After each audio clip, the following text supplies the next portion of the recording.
a tots i a totes. Bueno, bona tarda, està plovent, però en definitiva és bona tarda. Hem de dir que és bona tarda. Disculpeu un poquet pel retras que hem portat, ha sigut per un tema mediàtic, no?, també. Per tant, bueno, benvinguts a este acte electoral aquí a Vinaròs.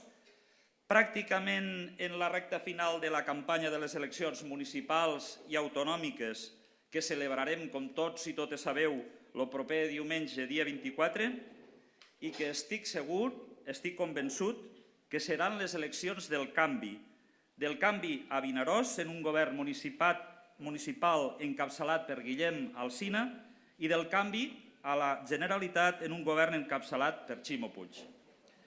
Una salutació molt especial i molt afectiva per a tots els vinarossencs i vinarossenques que esteu aquí. També una salutació per a tots els companys i companyes de la comarca, alcaldes, alcaldesses, regidors, regidores i especialment a tots els membres de la candidatura autonòmica de Castelló, Adol Sant Martín, Anna Bessalduc, Pau Romeu, Pepe Gisbert i Ilu Domènech. I una salutació molt entranyable, afectiva i d'amic per al nostre secretari provincial, Francesc Colomer.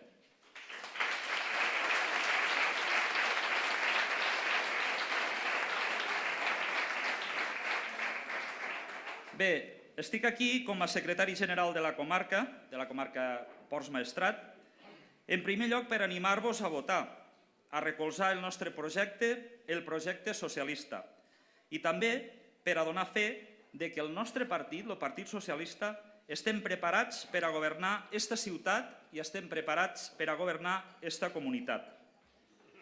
Tots sabem, i no cal dir-ho, per tot el que ha fet el Partit Popular durant aquests anys. I per això, ara és el moment del canvi en Guillem a Vinaròs i del canvi en Ximo a la Generalitat. Del canvi en Ximo en una candidatura participativa, igualitària i experimentada, i en l'aspiració de que el País Valencià torni a ser realment una terra d'oportunitats, de gent treballadora, emprenedora, creativa i oberta al món.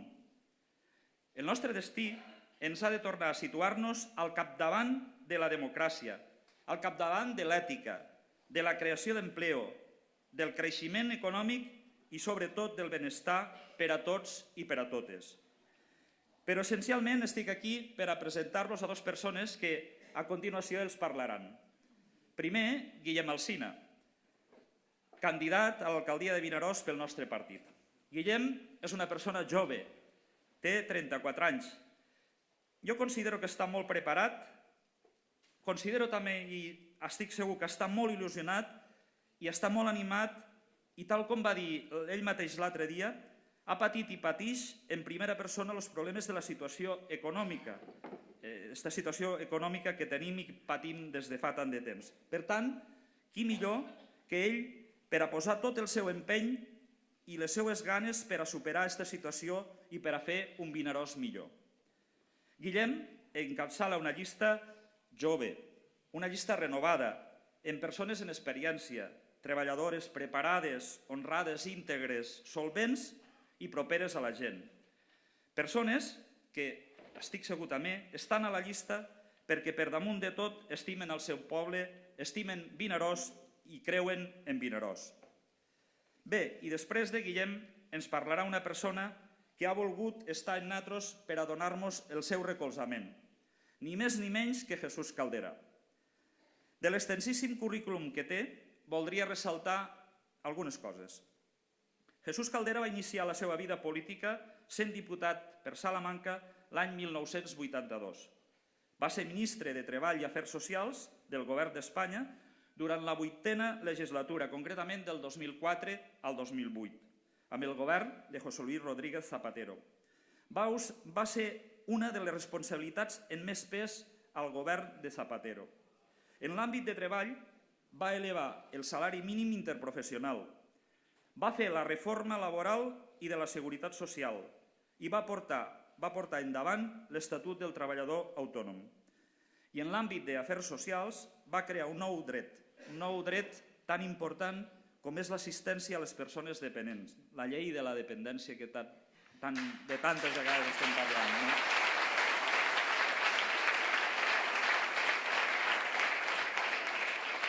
Va augmentar el permís de paternitat i va posar en marxa la llei d'igualtat i la llei integral contra la violència de gènere. Per tant, ha sigut l'autèntic referent de la creació de l'estat de benestar. Jesús, bienvenido y muchas gracias por tu enorme trabajo como ministro socialista y muchas gracias por estar con nosotros y ayudarnos en esta campaña. Ara us deixo en Guillem Alsina, proper alcalde de Vinaròs. Moltes gràcies, molt d'ànim i a guanyar!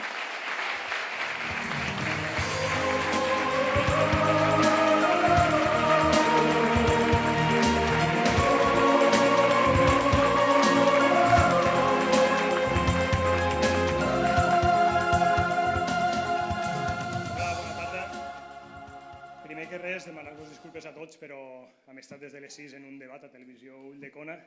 Ens han pegat un tut espectacular 2 hores, és terrible. Cara sort que diuen els del Partit Popular que estava amagat, perquè si no, no sé què hagués fet en la meva vida. Però bueno, no res. Companys, amics, Jesús, bona tarda. Gràcies una vegada més per acompanyar-nos, no només avui, sinó en tota l'aventura que està sent aquest autèntic temps de renovació. Voldria aprofitar aquesta ocasió, abans de deixar pas a l'autèntic protagonista d'aquesta nit, Jesús Caldera, per a mostrar el meu agraïment més sincer a tots aquells que ens heu ajudat i ens esteu ajudant aquests dies que realment s'estan fent molt pesats i molt llargs ja d'aquesta campanya. Crec que és la campanya del canvi, ens l'estem treballant molt. Companys a Capretà, queden 3 dies, sé que esteu molt cansats de caminar pel poble. Crec que en la meva vida havia fet tants de quilòmetres en un carro a la mà, repartint sobres i programes, però crec que tot esforç tindrà la seva recompensa.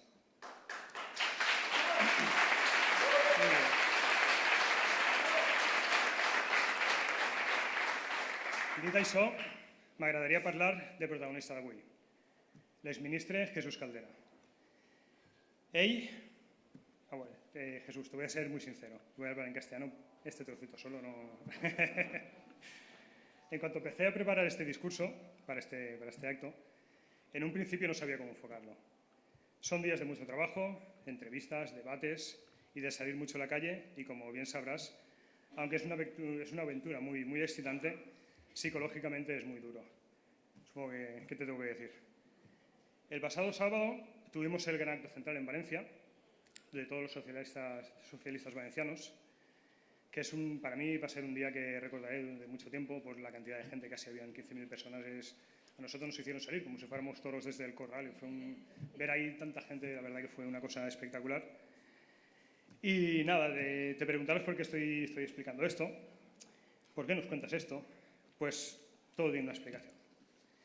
Nuestro secretario general, Ximo Puig, nuestro candidato a la Generalitat, habló de sanidad, de nuestra sanidad. La sanidad española y socialista. La de un político valenciano, de los pies a la cabeza, como Ernest Lluch, que la puso en pie bajo una misma convicción y premisa: la igualdad de oportunidades y derechos para todos. Él, Ernest, de alguna manera, fue el padre de la sanidad universal. Y hoy, aquí en Vinaròs, nos visitas tú, que eres el padre de la ley de dependencia.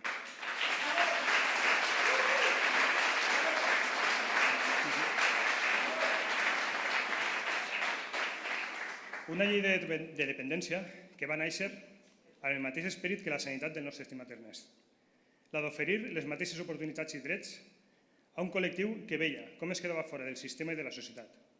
Necessitàvem donar una cobertura legal i moral a aquesta problemàtica, i Jesús ho va fer. Lamentablement, els governs autonòmics del Partit Popular es van encarregar de bloquejar reiteradament la implantació d'aquesta llei arreu de l'estat espanyol. L'actual govern estatal del Partit Popular ha donat la puntilla necessària per a carregar-se definitivament aquesta llei. Mentre Fabra, el president de tots els valencians, cosa que sembla que a vegades se li oblida, implanta un copagament camuflat i indecent a totes aquestes persones. Hosti, s'ha reventat. Jesús, la verdad que estoy muy pasado. Jesús, tú sabes mejor que nadie que los gobiernos socialistas Siempre hemos sido los encargados de poner de pie el estado del bienestar, mientras el Partido Popular ha sido quien lo ha destrozado, privatizado o desmontado en pedazos para convertirlo en un simple negocio. Sense anar més lluny, a Vinaròs tenia dos exemples molt clars. El centre de dia, una inversió del govern municipal de Jordi Romeu, a través del segon pla Zapatero, i que posteriorment l'actual equip del govern del Partit Popular de Juan Bautista Juan ha privatitzat ni més ni menys que 50 anys, per oferir un servei de luxe i gens permissiu, a uns preus desorbitats. Suposo que aquest deu ser el model de benestar social per al Partit Popular. També podríem parlar del Centre Especial d'Ocupació del Pou de Mangrano, una altra inversió del govern municipal socialista i que actualment aquest equip del govern popular s'ha dedicat a oblidar i a infravalorar. He reventat. Moltíssimes gràcies.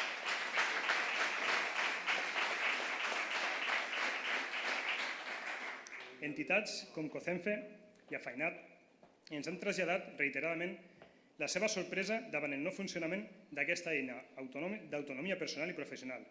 A nosaltres també ens ha costat molt de creure. Per no parlar de l'Hospital Comarcal. Contem amb un hospital que sempre va endarrerit, no pels seus professionals, sinó pels seus mitjans. Quan necessitem una ampliació, no es fa. Quan es fa, ja se queda menuda. I quan es posa en funcionament, ja s'està posant sobre la taula la necessitat d'ampliar-lo una altra vegada. Per no parlar de la mancança de professionals. Sí, ens falten molts de professionals, però realment ens sobren enxufats i col·locats.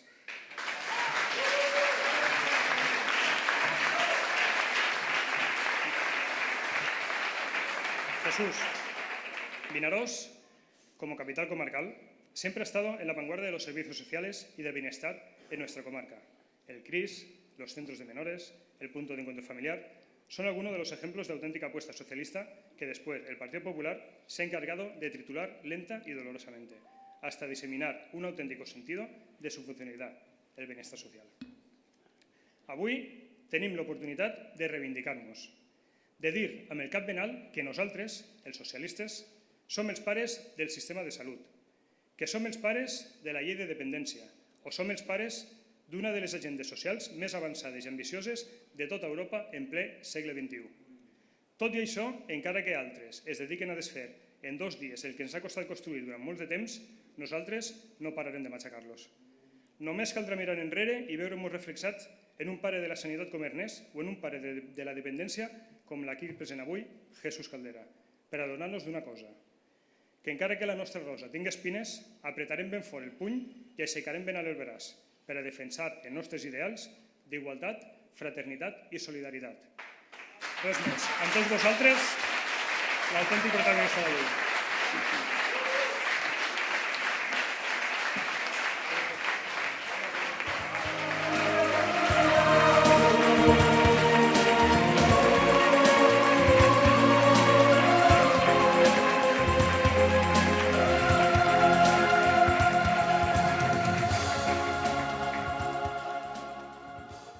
Buenas tardes. Permitidme que comience desde la emoción, porque ambos me habéis emocionado. Gracias por tu presentación. Gracias.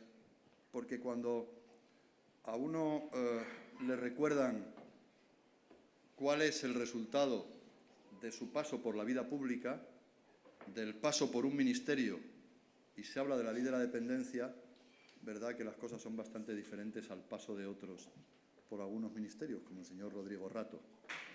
Creo que alguna diferencia hay. En la segunda, estoy encantado de estar aquí en Vinaròs, con todas vosotras y todos vosotros.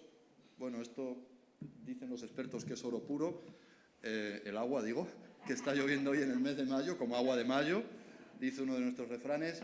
No nos ha permitido estar fuera, pero bueno, aquí veo calidez, proximidad, cercanía y entrega.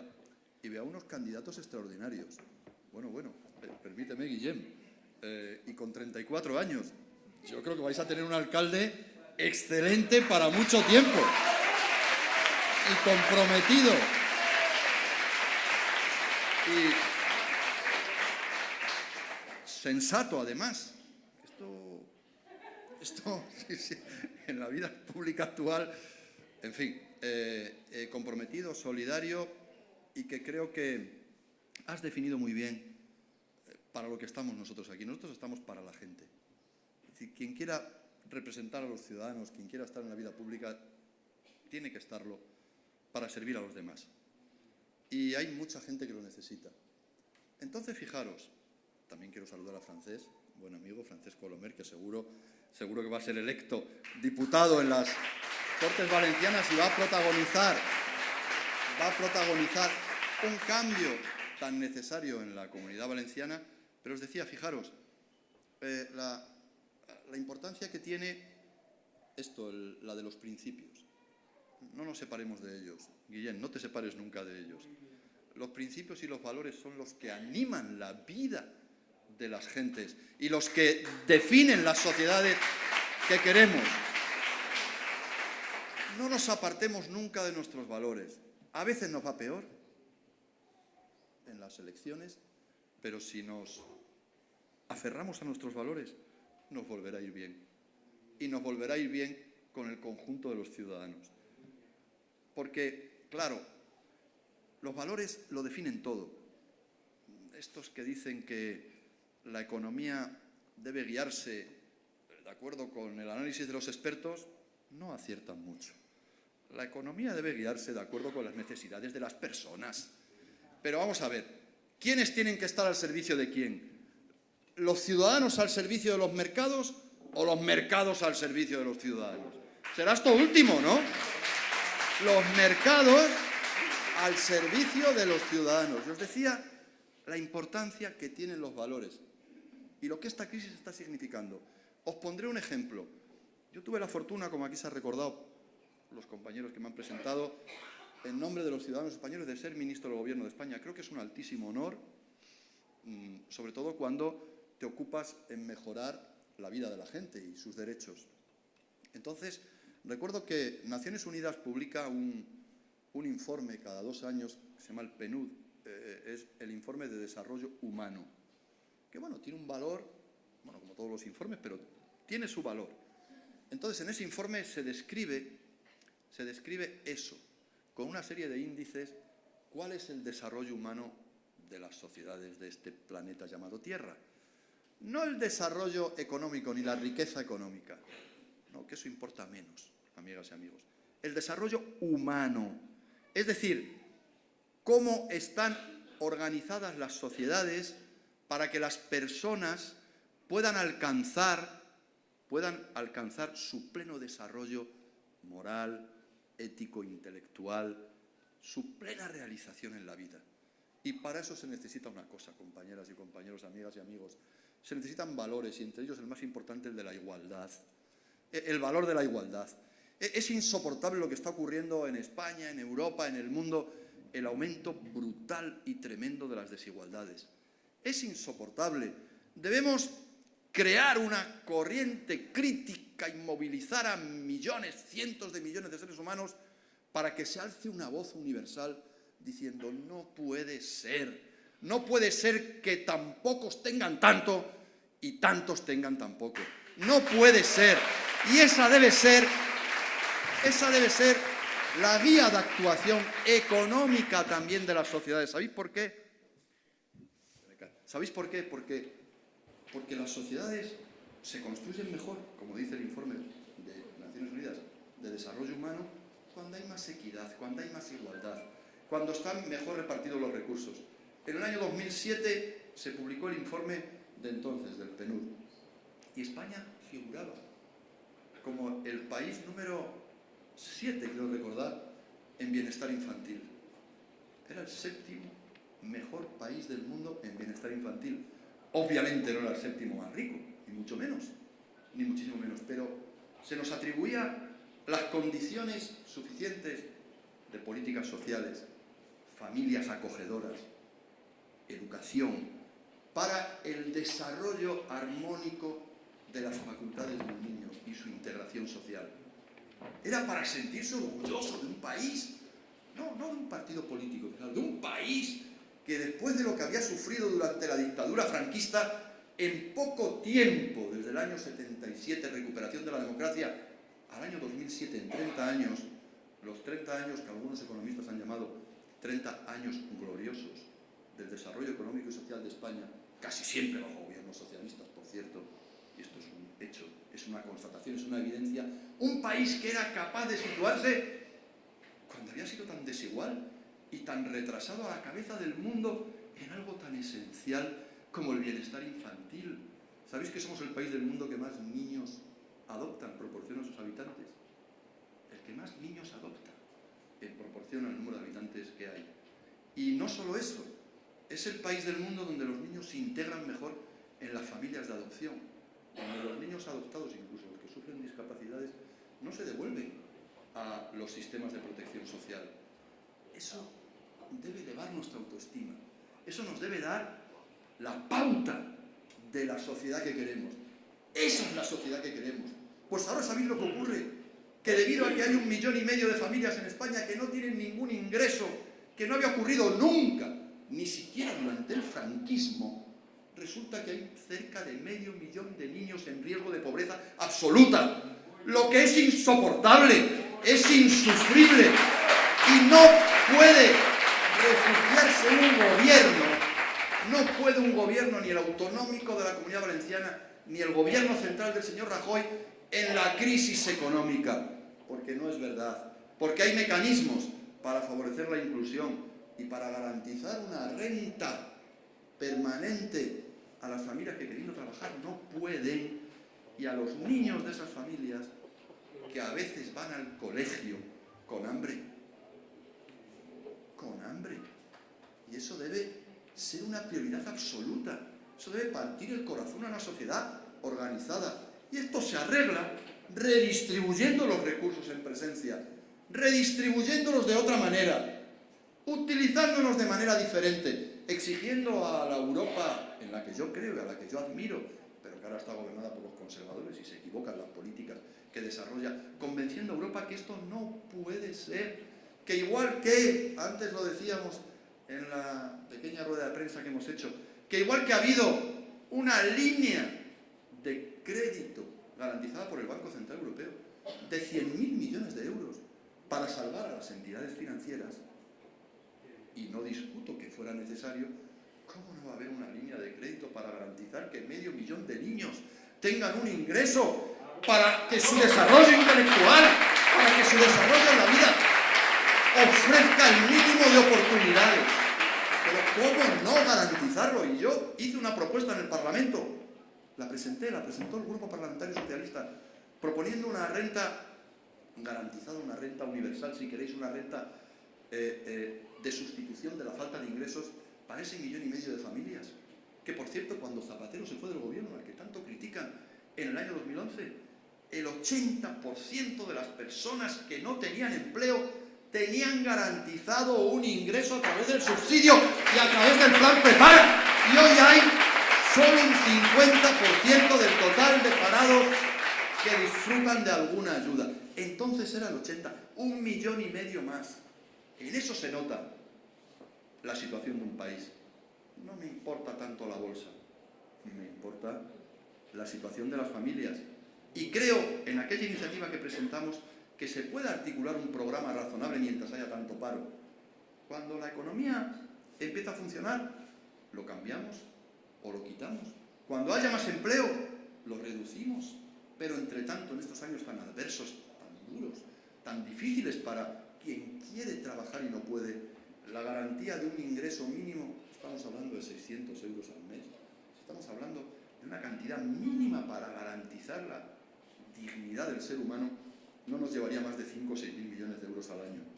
Y solo Bankia nos ha costado 24.000 millones para ver como una panda de sinvergüenza usaban las tarjetas y se gastaban docenas de millones de euros, mientras esas familias excluidas hoy tienen que depender o de la caridad o de la economía sumergida. Tienen que depender de la explotación de quienes quieran utilizarles para poder llegar a algún ingreso. Esto es intolerable y esto es lo que yo más le critico a este gobierno desde el punto de vista social. Es lo que más le critico. Es lo que le critico, cómo está permitiendo, incluso elogiando, porque elogia este modelo, el aumento de las desigualdades. ¿Te puede caer una crisis? Por supuesto que sí. Pero la crisis no puede ser excusa para todo. Hablaste de nuestro compañero Ernest Lluch, extraordinario compañero, creador de un gran pilar del bienestar en España, el modelo sanitario público, en el gobierno de Felipe González. Pues la crisis no puede ser excusa para romper ese modelo. ¿Sabéis por qué? Fijaros, el modelo sanitario español está considerado en todos los informes de las consultoras, de los organismos internacionales, en todos los informes más avanzados del mundo, como uno de los mejores sistemas que con poco gasto proporciona unos rendimientos extraordinarios. Somos el segundo o tercer país del mundo en esperanza de vida, donde más vive la gente y donde mejor vive. La calidad sanitaria de su vida es muy alta. Entonces, ¿por qué poner como excusa la crisis económica para hacer un cambio en la ley de sanidad?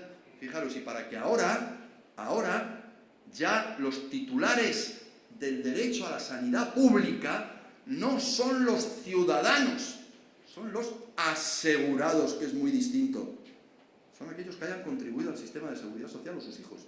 Pero hay gente que ya no está en la familia nuclear, en su familia tradicional, normal, y que no ha podido trabajar todavía.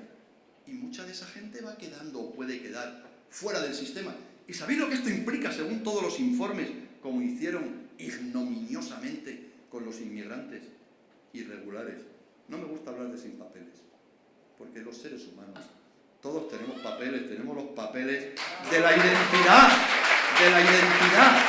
Pues lo que hicieron con unos 100.000 ciudadanos, seres humanos que vienen a trabajar con nosotros y que están en situación administrativa irregular, expulsándoles del sistema sanitario. Y ahora han tenido que corregir. ¿Sabéis por qué? Porque resulta que es mucho más caro. Desde luego es inhumano.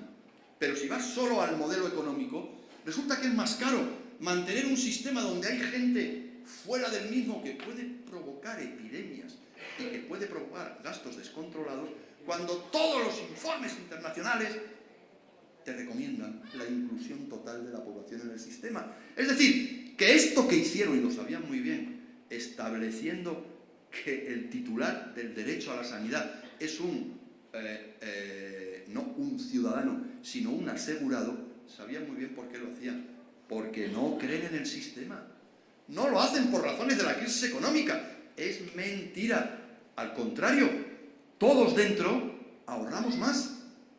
Y el coste por persona en el sistema sanitario español es de los más reducidos del mundo para los resultados que proporciona. Debido, seguramente, a los excelentes profesionales que tenemos, a los que, por cierto, han despedido a 30.000 de ellos en todo el conjunto de la sanidad. ¿Y cómo puede funcionar un país cuando, en lugar de seleccionar los recortes de otro modo, lo haces eliminando personal sanitario y personal en el sector de la educación? Pero ¿cómo se va a preparar un país para el futuro? Para un futuro cada vez más complejo, cada vez más competitivo, eliminando puestos de trabajo en ese sector. ¿No se podían haber hecho las cosas de otra manera? Sí. Y esa es mi crítica. Sí, sabiendo que la crisis es muy grave y que no se pueden esperar milagros. Hay otro ejemplo que me gustaría poneros. Yo la primera decisión que tuve que tomar como ministro de Trabajo y Asuntos Sociales, y me enorgullezco profundamente de ella, lo has recordado en tu presentación, fue subir el salario mínimo. Le metimos un arreón del 10%, de golpe. De golpe, nada más llegar al gobierno. En mayo del año 2004, el 10%. ¿Sabéis por qué? ¿Sabéis por qué? Porque durante los 8 años anteriores de gobierno del señor Aznar se congeló el salario mínimo. Se congeló durante 8 años. Y nosotros, solo para recuperar el poder adquisitivo perdido, hicimos una subida por un decreto ley, nada más llegar al gobierno en mayo del año 2004, por el que le subimos un 10%. Luego continuamos subiendo hasta 640 euros, más del 40% en una legislatura. Lo traigo a colación por lo siguiente, porque siempre decían los conservadores, si sube el salario mínimo eso perjudica el empleo. ¿Por qué? ¿Por qué? Eso es un prejuicio ideológico, no es un dato de la realidad. En mi tiempo de ministro de Trabajo se crearon 3 millones de empleos y fue cuando más subió el salario mínimo. Luego, obviamente, no hay una relación causa-efecto, pero es que ahora, cuando volvió a ganar el Partido Popular, de nuevo, porque entre el 8 y el 11 Zapatero en la segunda legislatura siguió subiéndolo menos, pero siguió subiéndolo. Llegó el señor Rajoy y 2 años congelado. Y el otro año una subida excelente del 0,4%. Bueno, ¿por qué lo hacen? ¿Debido a la crisis? No. No. Debido a su ideología. Por eso son tan importantes los valores. ¿Lo hacen porque la crisis les obliga a ellos? No. ¿Y sabéis por qué? Tenemos la satisfacción, porque yo había escrito sobre ello en publicaciones, tanto individuales como colectivas, tenemos la satisfacción de saber ahora que hasta el Fondo Monetario Internacional y la OCDE recomiendan subir los salarios mínimos. ¿Y sabéis por qué? Porque la economía actual se compone fundamentalmente de consumo. Una parte de inversión, un 30% y un 70% de consumo. Si las grandes masas de trabajadores, entre ellos quienes tienen el salario mínimo, no disponen de capacidad de consumo, la economía se gripa, la economía se viene abajo. Si hay desigualdades, si muy pocos se llevan el resultado del crecimiento económico y muchos no les toca nada, la economía va peor. Y ahora se reconoce unánimemente que el aumento de las desigualdades salariales y el aumento de las desigualdades en una sociedad entre los que más tienen y los que menos tienen es un obstáculo al crecimiento económico. Pues yo me conformaría, amigas y amigos, solo me conformaría con que de esta crisis obtuviéramos esa conclusión, con que toda la comunidad internacional, la Unión Europea, desde luego España, Naciones Unidas, obtuviéramos esa conclusión, que es la siguiente: que los seres humanos, que las sociedades que mejor funcionan, los países que mejores resultados tienen, son aquellos donde hay menos desigualdades, donde hay más afiliación sindical. ¿Cómo atacan a los sindicatos, verdad? Pues ¿sabéis que donde hay más presencia sindical hay mejores salarios? ¿Pero eso es bueno o es malo? Será bueno, porque la inmensa mayoría tiene un salario. Será bueno, porque la gran mayoría de los agentes en la sociedad, de las personas, viven de un salario. Entonces, donde hay mayor nivel de presencia sindical y donde los sindicatos tienen más voz, hay mejores salarios y mejores resultados económicos. Y aquí los conservadores solo quieren destruir a la representación organizada del conjunto de los trabajadores. Pero fijaros lo que os digo, socialmente eso es penoso, porque yo soy de izquierdas y yo creo en la igualdad de los seres humanos, pero aunque no fuere así, incluso para el crecimiento económico, es malo el que aumenten esas desigualdades. Es malo que pocos se lleven mucho y muchos tengan poco. No es bueno, y deberíamos obtener esta conclusión, porque permitidme que os diga brevemente que el gran debate que tenemos en la sociedad española es el del empleo. El del empleo. Este gobierno presume mucho, el gobierno, bueno, de Fabra, fíjense ustedes, poco puede presumir, o el de Camps, con respecto al empleo, porque han destrozado esta comunidad. Sinceramente la han destrozado. Yo con Francés lo hemos hablado en alguna ocasión. Esta comunidad era una comunidad, ha sido una comunidad en la historia de España ilustrada. Es una comunidad muy avanzada. De hecho, los 3 puntos últimos de resistencia de la República fueron Alicante, Murcia y Almería. Es decir, la Comunidad Valenciana, el litoral español, mediterráneo, donde la cultura, donde el saber, donde la pintura eran expresiones diarias que elevaban el nivel artístico, el nivel científico, el nivel intelectual del país.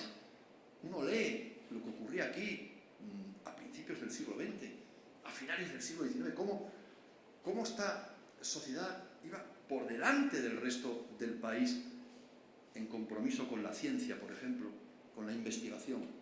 ¿Cómo han cambiado las cosas? Una generación de gobierno de la derecha ha destruido una parte esencial de las bases éticas y de convivencia de una sociedad como esta. Ha puesto la especulación, el dinero fácil, como ejemplo de comportamiento social, cuando eso es un desastre. Ha puesto esa idea de que todo se puede conseguir y que lo que importa es el dinero. El dinero, por supuesto, que es necesario, los recursos para poder vivir, pero lo que importan son otras muchas cosas. Lo que importan son las buenas instituciones, lo que importa es una sanidad de cobertura universal, lo que importa es una buena política social, un sistema educativo que, por cierto, tanto que se critica en nuestro país, lo critica la propia derecha, ¿os dais cuenta? Cuando llega al gobierno, se dedica a despotricar contra su país y se dedica a poner en solfa su sistema educativo. ¿Y cuántas veces oímos al presidente del gobierno y al ministro de Educación decir que España es el paraíso del fracaso escolar y que España es un desastre? Es lo que quieren ellos, claro. Pero si son ellos ahora los que gobiernan, ¿por qué lo hacen? Lo hacen porque les molesta que haya una escalera de igualdad de oportunidades, un ascensor social para todos. Porque los informes internacionales dicen que España es el segundo país más equitativo del mundo desarrollado en el acceso a la educación, junto con Finlandia. Aquí todo el mundo llega. Y por eso no quieren. Entonces os decía que eso es lo que han provocado en comunidades como esta, han provocado desafección hacia lo público, han provocado amor solo al becerro de oro. Y así nos va. Y os decía que poco pueden presumir del empleo porque lo han destrozado. Y lo han destrozado para bastante tiempo. Pero el señor Rajoy presume de haber hecho una gran política económica. Pero ¿cómo pueden presumir de haber hecho una buena política económica? Pero ¿cómo pueden presumir? Pero vamos al fondo de la cuestión, que es donde nosotros, los progresistas, tenemos que demostrar que hay una alternativa mejor. Pero ¿cómo se puede decir que se ha hecho una buena política económica desde el año 2011? O la Unión Europea, dirigida por la señora Merkel, correligionaria del señor Rajoy, desde el año 2010, con lo que se ha hecho en Europa. ¿Qué le han hecho a los ciudadanos griegos? ¿Qué les hemos hecho a los ciudadanos griegos? Les hemos condenado al fuego eterno. De acuerdo que tendrían muchos pecados que purgar, seguro. Que habrían cometido muchos errores, seguro, pero fijaros, a Grecia, esto se estudiará algún día cuando se vea con cierta perspectiva. A Grecia la hemos, en fin, no sé cómo describirlo, la hemos hundido en la miseria. Dicen que tenían mucha deuda, ¿no? Bueno, entre el año 1970 y 2010, la deuda griega llegó a 120.000 millones de euros. La deuda acumulada. Desde el año 2010 a hoy, 2015, se ha más que multiplicado por 2. Ahora hay 140.000 millones de euros más. Solo en 5 años. ¿Por qué? Pues porque el coste de la deuda es insufrible, porque resulta que cada vez que el Estado griego emite un bono, tiene que pagar el 10% anual. Cada 10 años tiene que pagar el 100% de lo que ha emitido. Si eso no hay quien lo sostenga. Y eso lo ha permitido la Unión Europea. Entonces, la política económica ha sido desastrosa. Estados Unidos ya ha salido de la crisis. Ya tiene más empleo que en el año 2008, más crecimiento económico y más Producto Interior Bruto. Europa no, y España muchísimo menos. Porque nos dijeron, hay una forma de garantizar el crecimiento económico. Lo llamaban la austeridad expansiva. Vaya expresión. Y yo soy austero por naturaleza, yo creo en la austeridad. Por tanto, tenemos que combatirles hasta en el manejo de las palabras. Porque lo que han hecho no es una política de austeridad. Todo el mundo lo dice así. Y ahí nos derrotan. Todo el mundo baja a los debates y tal. Es que estamos en contra de la austeridad, del austericidio. No. De verdad, esto no es una política de austeridad. Esto es una desastrosa política económica. La economía es instrumental. Y tú la utilizas para los resultados que te propones conseguir. Y si, como dijo Paul Krugman, un economista norteamericano, que ahora probablemente sea el mejor economista universal, que desde el año 2008 viene advirtiendo lo que iba a ocurrir, y es el que ha acertado, dijo a Europa, como ustedes sigan por ese camino, van a una depresión como la de 1929 y a una gran recesión. ¿Por qué? Y lo explicaba muy sencillamente. Es muy sencillo. La crisis es financiera. La crisis ha atrapado a muchas familias y muchas empresas con altos niveles de deuda. El sector privado no puede seguir consumiendo e invirtiendo. Tiene que reducir su consumo y su inversión, porque están endeudados. Si el sector público hace lo mismo simultáneamente, el resultado es un crash. ¿Qué es lo que ha ocurrido? Entonces, pero vamos a ver, Inglaterra después de la Segunda Guerra Mundial llegó a tener un endeudamiento del 400% de su riqueza. Y a España, porque está en el 98, nos mandan a los infiernos. 400%. ¿Por qué? Porque se endeudó para salir de la grave crisis producida por la Guerra Mundial, para animar su economía. Aquí, además, nos engañaron como villanos, que son algunos de ellos. Nos engañaron porque nos dijeron, no se preocupen, si se reduce el gasto público, ¿sabéis lo que eso significa? Echar profesores, echar médicos, reducir las prestaciones sociales, acabar con la ley de dependencia, como ahora brevísimamente diré. Si se reduce el gasto público, nos decían, se va a animar el crecimiento económico. Cada punto de gasto público que reduzcamos, la economía solo va a caer un 0,5%. Y por tanto, como reducimos nuestra deuda, enseguida vamos a salir de la crisis. Mentirosos, mentirosos.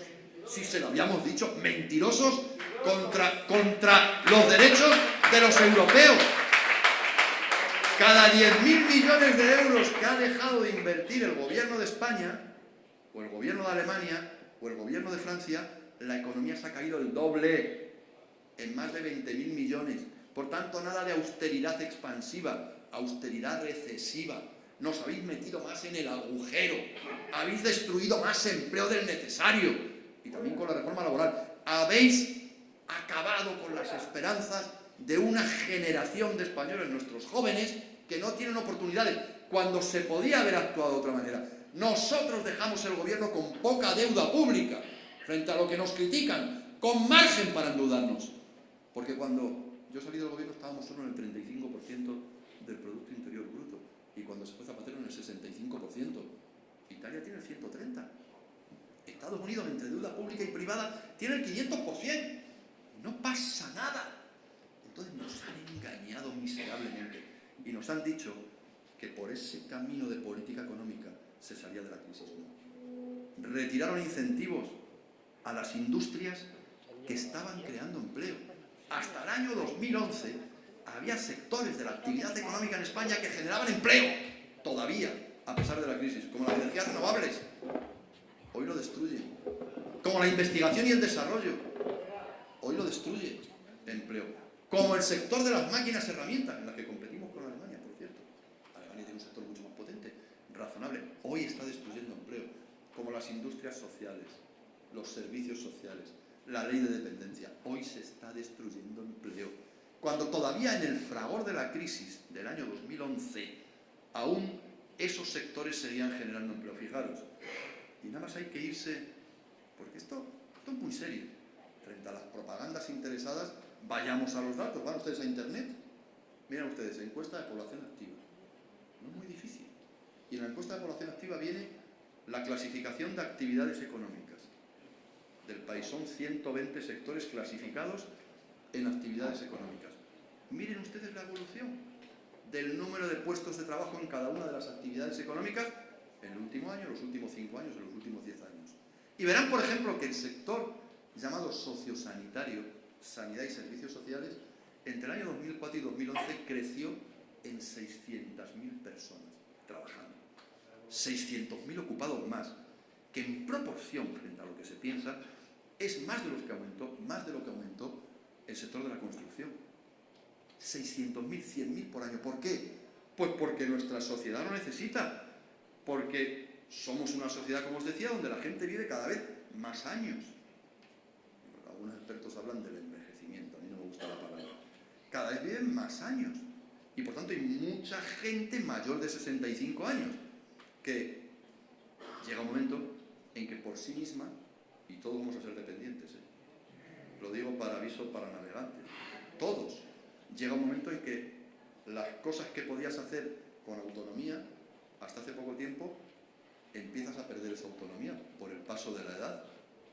Pues sencillamente caminar, o comer solo, o asearte.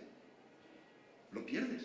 Y por tanto, ¿qué hacemos con esas personas? ¿Las dejamos que las sigan cuidando sus familias?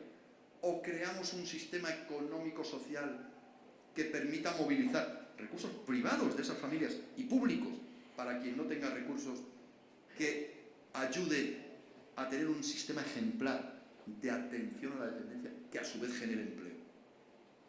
Eso es lo que hay que hacer. Eso es lo que hicimos con la ley de la dependencia, entre otras cosas, que creó más de 200.000 empleos en el tiempo en que estuvimos en el gobierno, y que desde que llegó este gobierno ya han desaparecido casi 50.000, porque empezó a reducir los presupuestos. ¿Para qué hablar de la Comunidad Valenciana, que es el desastre universal, donde estáis a la cola de España, donde ni siquiera se conceden ayudas? Es que claro, el gobierno del señor Rajoy en el año 12 hizo un decreto cruel. A mí es lo que más me duele. Tú puedes decir, no tengo dinero, vale, pero hizo un decreto de reforma de la ley de dependencia que sabéis lo que decía, ¿no? Decía, desde el momento en que una persona es evaluada como gran dependiente hasta que recibe el servicio o la prestación, no se crea el derecho hasta el momento en que se recibe la prestación, aunque hayan pasado 2 años. Se nos han muerto la inmensa mayoría de ellos sin haber recibido ninguna ayuda. Eso lo hacen para reducir gasto, pero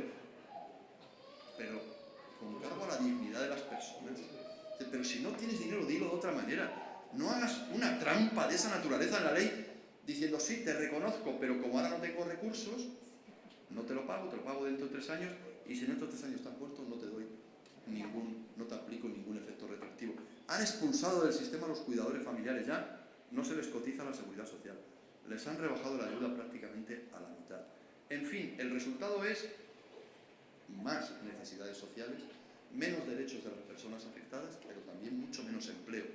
Y por tanto, hay que entender que una sociedad que quiera funcionar adecuadamente debe movilizar todos sus recursos.